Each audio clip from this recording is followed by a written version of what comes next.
बरेचदा काय होतं, आपण बीट्स वर्क करायला जातो आणि आपल्या बीट्समध्ये गॅप राहते.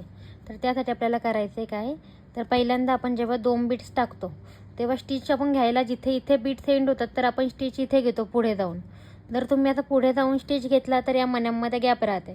तुम्ही पण बघू शकता तुमचा बीट्स इथे एंड झालेत आणि तुम्ही स्टिच इथे घेता, तरी गॅप न राहण्यासाठी करायचं आहे काय, तर पहिल्यांदा 2 बीट्स टाकायचे आहेत आणि इथे बीट्स एंड होत आहेत ना आपले, तर आपल्याला इथे स्टिच घ्यायचं आहे परफेक्ट याच जागेवर. आणि तो थ्रेड आहे ना तुमचा, तो असा मागच्या बाजूला आला पाहिजे प्रत्येक वेळेस. परत 2 बीट्स टाकायचे आहेत, बीट्स एंड होत आहेत तिथे स्टिच घ्यायचा आहे, परत थ्रेड असा मागच्या बाजूला घ्यायचा आहे. परत 2 बीट्स टाकायचे आहेत,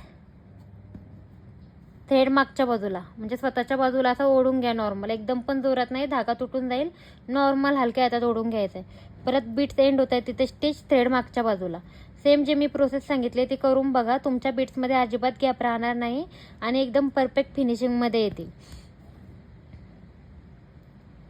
तुम्ही पण बघू शकता यांची परफेक्ट फिनिशिंग येते. आणि जेव्हा तुम्ही बीट्सचा पॉईंट लांब घेता, हे जे लांब पॉईंट घेतले तेव्हा याच्यामध्ये गॅप राहिली आहे. जर तुम्ही असेच पॉईंट एकदम डबल प्रॉपर घेतले तर तुमची फिनिशिंग एकदम प्रॉपर येईल.